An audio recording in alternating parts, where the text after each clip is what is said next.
Play store पे आना है और यहाँ पर आईआरसीटीसी की जो मोबाइल एप्लीकेशन है इसे डाउनलोड कर लेना है। इस एप्लीकेशन के ज़रिए आधार को जोड़ना काफ़ी आसान होता है, तो हमने यहाँ पर ओपन के ऑप्शन पे क्लिक किया है, लॉगिन की टैब पे क्लिक करेंगे। यहाँ पर आईआरसीटीसी की जो आईडी है आपको यहाँ पर एंटर करना है, जो पासवर्ड आपने क्रिएट किया दर्ज करना है। आप चाहो तो ओटीपी वाला ऑप्शन भी यूज़ करके लॉगिन कर सकते हो। इन केस अगर आप इसका पासवर्ड भूल चुके हो, आपको आधार को जोड़ना है, तो इसके लिए फॉरगेट डिटेल वाला ऑप्शन दिया गया, जिस पे क्लिक करके आप अपनी यूजर आईडी या फिर पासवर्ड को फॉरगेट कर सकते हो।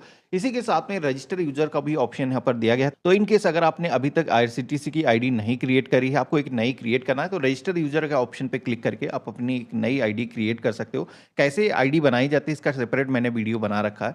तो हमने यहाँ पर लॉगिन कर लिया है। अब लॉगिन होने के बाद में आप सभी के सामने डैशबोर्ड कुछ इस तरीके का आएगा। अब यहाँ पर ट्रेन टिकट को अगर बुक करना है तो आप कर सकते हो, लेकिन हम जैसे कि अभी देखने वाले हैं आधार को हमें कैसे जोड़ना है। तो यहाँ पर नीचे की तरफ आप देखोगे जहाँ पर होम अकाउंट शॉप ट्रांजैक्शन का जो ऑप्शन दिया गया है, इसी में अकाउंट वाला जो सेक्शन दिया गया है इस पर हम क्लिक करेंगे। अब यहाँ पर कई सारे ऑप्शन आते हैं, माई प्रोफाइल, आईआरसीटीसी वॉलेट, और यहाँ पर आपको एक ऑप्शन देखेगा ऑथेंटिकेट यूजर वाला। तो हमें इस वाले ऑप्शन पे क्लिक करना है। अब जैसे हमने इस पे क्लिक किया है तो यहाँ पर ऑथेंटिकेट करने के लिए दो मेथड यहाँ पर दिए गए हैं, जिसमें आप चाहो तो पैन कार्ड यूज कर सकते हो या फिर आधार कार्ड को यूज करके अपना जो ऑथेंटिकेशन है वो कर सकते हो। तो हमने यहाँ पर आधार कार्ड वाला जो ऑप्शन है वो सेलेक्ट किया है। नेक्स्ट जो पेज आएगा कुछ इस तरीके का आएगा, जहाँ पर आपका जो नाम है, डेट ऑफ बर्थ है, पहले से मेंशन है। यहाँ पर आप सभी को अपना जो आधार नंबर है इंटर करने के लिए बोला जाएगा।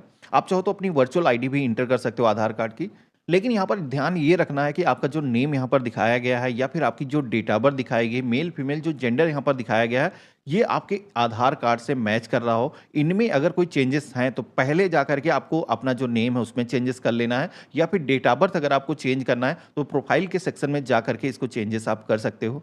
तो मेरे केस में सारी चीज़ सही है। हम अपना जो आधार नंबर है दर्ज करेंगे, आई कन्फर्म दैट के ऑप्शन पे क्लिक करेंगे, जनरेट ओटीपी वाले ऑप्शन पे क्लिक करेंगे तो हमारे मोबाइल फ़ोन पर एक आधार की तरफ से ओटीपी आएगा ये ऑथेंटिकेशन करने के लिए। तो आपके आधार से आपका जो मोबाइल नंबर है वो लिंक होना चाहिए, अगर लिंक नहीं है तो उसको भी आधार सेंटर जा करके आप जुड़वा सकते हो। तो हमने यहाँ पर इंटर कर दिया है, अपडेट के ऑप्शन पे क्लिक करेंगे तो इस तरीके से आप देखोगे कि आधार ऑथेंटिकेशन हमने सक्सेसफुली यहाँ पर कंप्लीट कर लिया है। अब आधार ऑथेंटिकेशन होने के बाद में जैसे कि गवर्नमेंट की तरफ से कहा गया है, जो लोग भी आधार ऑथेंटिकेशन नहीं करेंगे तो 1 जुलाई के बाद में वो आईआरसीटीसी की मोबाइल एप्लीकेशन या फिर वेब पोर्टल को यूज़ नहीं कर पाएंगे। तो यहाँ पर आपका जो आधार ऑथेंटिकेशन है वो हो चुका है। अब आपको एक तरीके से और भी अपग्रेडेशन यहाँ पर मिल चुका है, जैसे कि आप देखोगे कि इस अकाउंट के जरिए आप 1 महीने के अंदर 24 टिकट यानी कि 24 पीएनआर निकाल सकते हो। पहले क्या होता था कि 12 टिकट ही आप बुक कर पाते थे। और इसी के साथ में आईआरसीटीसी का जो ई वॉलेट है उसे भी आप यूज़ कर सकते हो, जहाँ पर पेमेंट आपका काफ़ी स्मूथ हो जाता है। तो वॉलेट के बारे में मैं सेपरेट एक वीडियो लाऊंगा। यहाँ पर ओके के ऑप्शन पे क्लिक करेंगे। अब दोबारा से हम इसी सेक्शन में आते हैं, एक बार वेरीफाई कर लेते हैं कि हमारा जो आधार ऑथेंटिकेशन है वो हुआ है या नहीं हुआ।